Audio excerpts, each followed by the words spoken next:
Welcome, my friends, to the That's Ball Folks video breakdown. I'm your host, Josh Reynolds.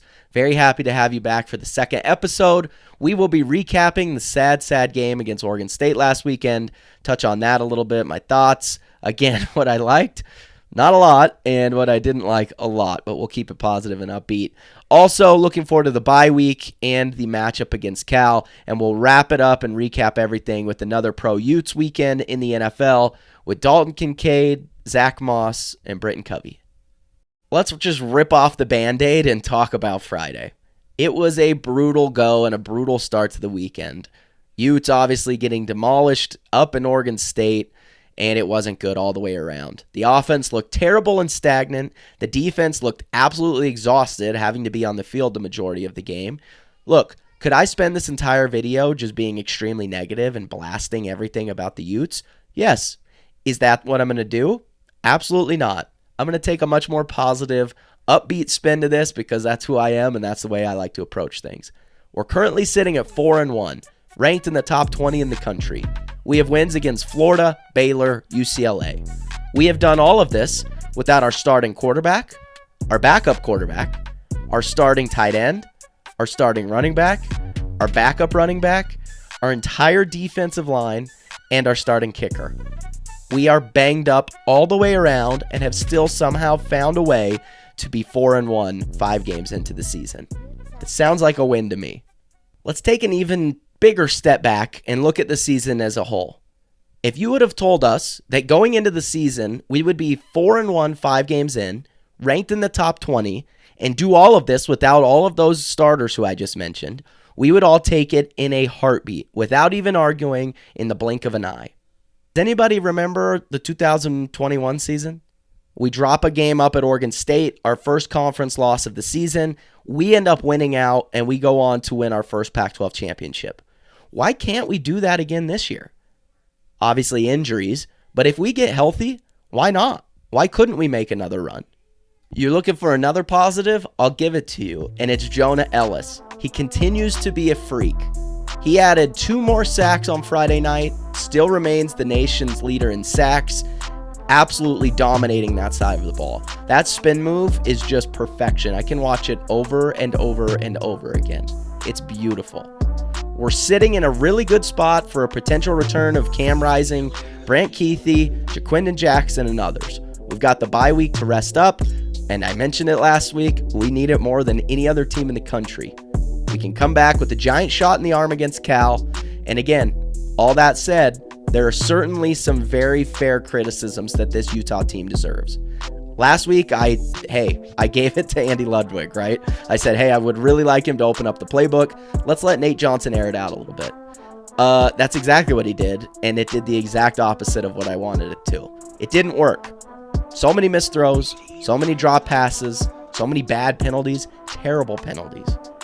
I criticized the play calling, but at some point, you got to look at it and say, okay, he's only calling the best plays with the cards that he's dealt. And honestly, it wasn't looking very good at all.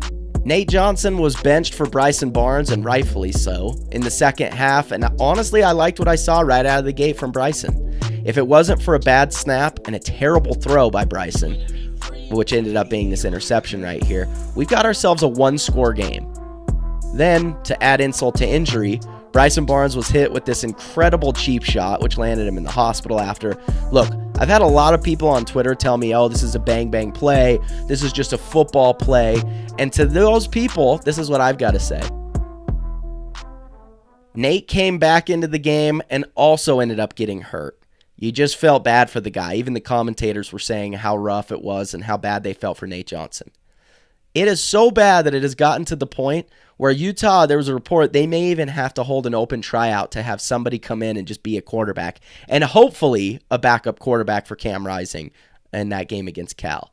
The injury bug bit hard. We've had it all season, and it just continues to get worse and worse. And speaking of, my heart goes out to freshman Logan Fano.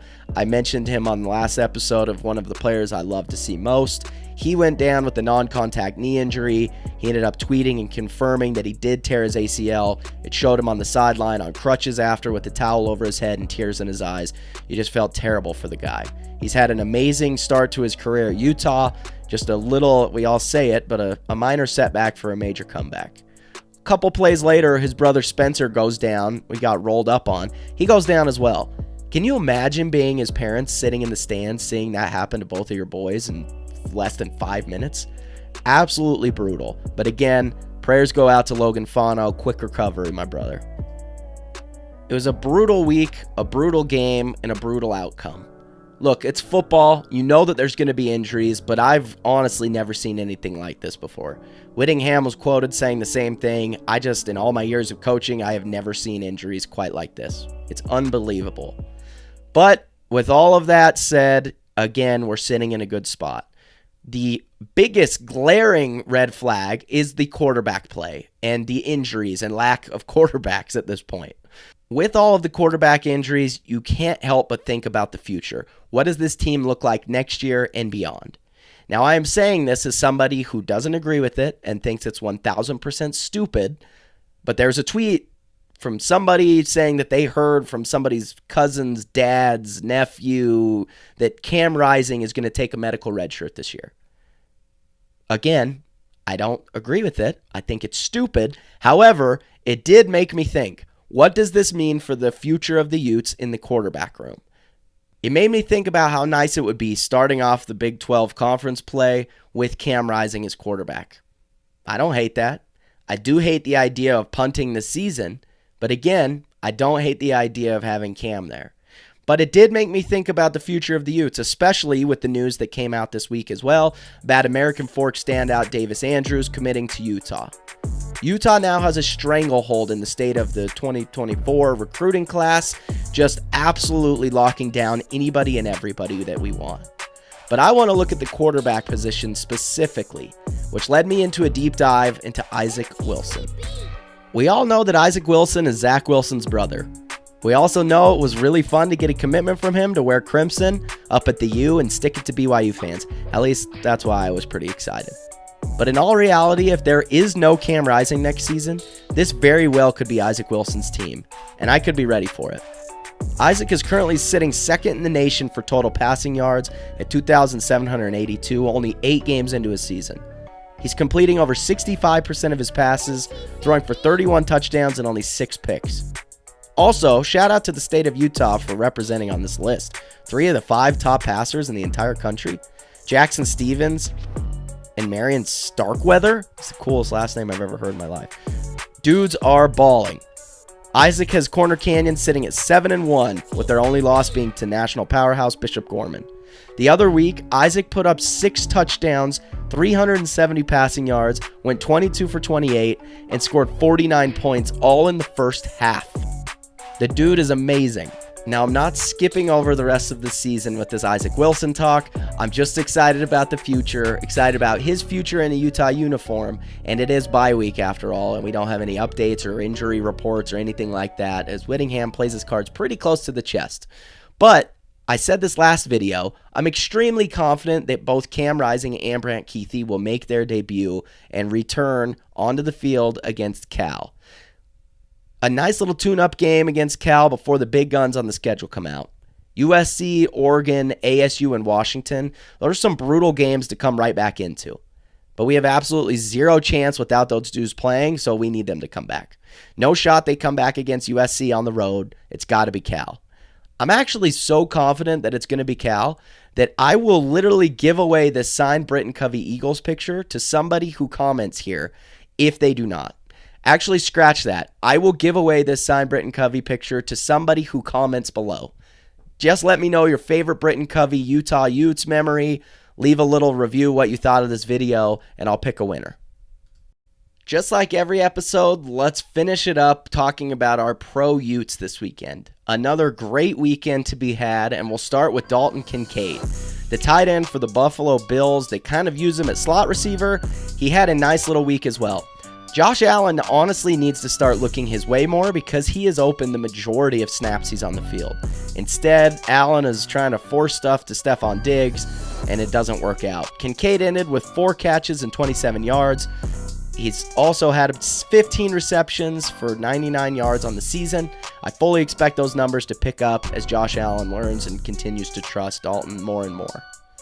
It took until about halfway through the third quarter for the Colts to finally start getting Zach Moss going, but that's exactly what they did.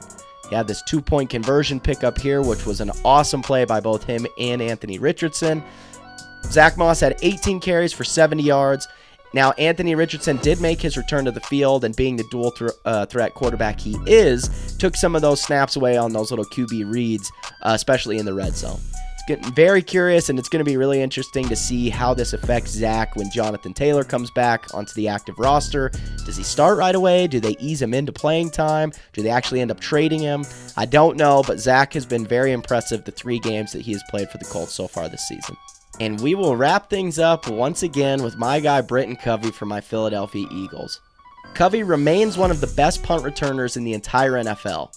You can see, literally, the stats right here. He had another solid game, doing exactly what he needed to with this big return late in the fourth quarter to set them up. We talked about it last week, just about how much his teammates and coaches actually love him. This isn't shocking to Utes fans, but it is awesome to see, and awesome to see Philly fans kind of actually realize it. Again, you can see some of these quotes here. He is just loved. He's loved by everybody, especially by Coach Sirianni and especially by his teammates. I love his own quotes here. He's taking the most Philadelphia approach possible, and that is the way to Philly fans' hearts. They say, hey, we hate you. You say, hey, guess what? I don't care. And all of a sudden, they start loving you, just like that. So that's all I've got. As always, I appreciate you tuning in and watching episode 2. If you feel so inclined, go ahead and like, subscribe, review. Make sure to comment so you can be entered to win that Brant Kuithe picture. I do giveaways constantly, especially on social media. So if you're not already, please throw me a follow on Twitter at JoshReynolds24. Would absolutely love to have you there. Anybody listening to this who is a fan of the NBA, the NHL, the NFL, go ahead and give my podcast a listen. I think you'll like it. It's called That's Ball, folks. It's available wherever you listen to your podcasts. I hope you all enjoy your bye week. Looking forward to chatting with you about the game against Cal next week. We'll do one of these videos every single week. I appreciate you all. Go Phillies. And that's ball, folks. Go Utes.